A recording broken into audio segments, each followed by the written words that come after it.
मित्रांनो, end सेमचे paper तुम्ही लिहतात आपल्या पर्पल हॅट या युट्यूब चॅनलवरती तुम्हाला नंबर ऑफ सब्जेक्टचे इम्पॉर्टंट क्वेश्चन, स्ट्रॅटर्जी, त्याच्यानंतर वन शॉट लेक्चर सगळं काही मटेरियल आम्ही देतोय. हे इतरांनाही शेअर करत जा. चॅनल सबस्क्राईब करा. कितीतरी मुलांना फायदा होतोय, तुम्हालाही फायदा होईल.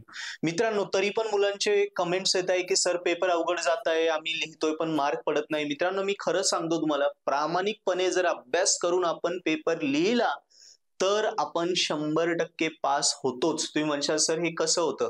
जसं लॉ ऑफ अट्रॅक्शन काम करतो बघा. एखादी गोष्ट ठरवली, 30-30 ठरवली तर ती सक्सेस होते. तसंच आहे, जर आपण प्रामाणिकपणे अभ्यास करतोय, आपण ठरवलं नाही मला पासच व्हायचंय, भले मला काहीच येत नाही, मला कॅल्सी वापरता येत नाही, मी पुस्तक उघडलं नव्हतं, मी आत्ता सुरुवात करतोय, मला भीती वाटते, काही जमत नाही, गॅरंटी नाही पास होईल की नाही, माझं बेसिकच वीक होतं, कसं तरी DS व्हायला आलो किंवा कसं तरी 12वी नंतर फर्स्ट इयरला आलो, पण मला आता पास व्हायचंय. लक्षात घ्या, ऍटलीस्ट एक दिवस, इंजिनियर आहात ना, वन नाईट शो चालतो आपल्याकडे, एक दिवस प्रामाणिकपणे रात्रभर, आणि तो जो दिवस आहे पुढच्या पेपर या पेपरमध्ये गॅप, प्रामाणिकपणे अभ्यास करा. काय काय करा, फक्त 2 युनिट परफेक्ट करा, 2 युनिट एकदम परफेक्ट करा. ओके, त्याच्यानंतर राहिलेला दुसरा 2 युनिटचे फक्त IMP क्वेश्चन करा. IMP क्वेश्चन बस झालंय.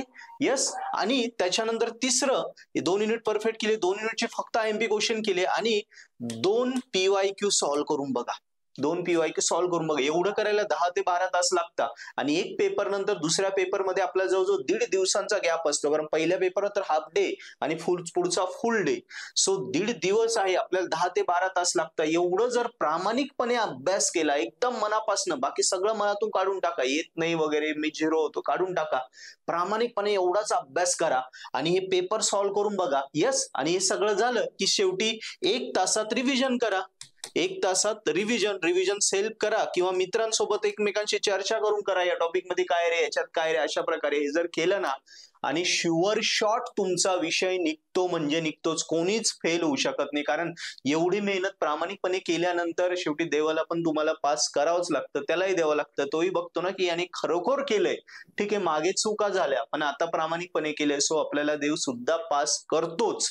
तुम्ही म्हणशाल सर हे तुम्ही सांगताय, पण हे खरं आहे मित्रांनो. खूप मुलांचे मी उदाहरणं बघितले, खूप मुलांना मी गायडन्स केलं आहे, करतो आहे, तेव्हा मुलांकडून कळतं की सर तुम्ही सांगितलं, आम्ही केलं आणि आम्ही पास झालो. इट्स अ मिरॅकल, ही जादूच झाली, आणि असं होतं. सो हरू नका, घाबरू नका.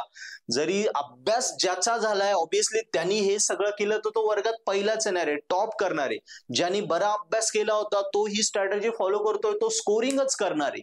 पण ज्यांनी काहीच नाही केलं त्यांनी पण ही स्ट्रॅटेजी फॉलो करा, तो ऍटलिस्ट पास होणार म्हणजे होणारच, ही माझी 100% गॅरंटी. सो मला तेच सांगायचंय, घाबरायचं नाही. इंजिनिअरिंग अवघड नाहीये, सोपी आहे. फक्त परफेक्ट वेने प्रॉपर स्टडी केला तर आपण शुअर शॉट पास होतो. सो अभ्यास करा, पेपर सोडू नका, सगळे पेपर द्या. सगळे पेपर, तुम्ही माहिती नाही काही होऊ शकतं, जादू होऊ शकते, ऑल क्लिअर होऊ शकतं, आणि काहीतरी बेस्टच रिझल्ट येऊ शकतो. ओके, सो पुन्हा एकदा तुम्हाला बेस्ट लक. आणि आता रेग्युलरचे पेपर सुरू होतील, सेकंड इयर पासूनचे, फर्स्ट इयरचे तर चालूच आहे, त्यांचे रेग्युलर सुरू होतील. सो सगळ्यांना पुन्हा एकदा शुभेच्छा, आणि प्रामाणिकपणे अभ्यास करा. अभ्यास करताना आपलं पर्पल हॅट ऍप्लिकेशन आहे, सो आमच्यासोबत पर्पल हॅट ऍप्लिकेशन वरनं जर स्टडी केला तर तुमचा अभ्यास 1-1 दिवसामध्ये सुद्धा पूर्ण कव्हर होईल, कारण या सगळ्या गोष्टी आपल्या ऍपवर अवेलेबल आहेत. तो हेच करा, आणि पर्पल हॅट ऍप्लिकेशन सोबत तुमची इंजिनिअरिंग एंड सेम स्कोरिंग करा. थँक्यू.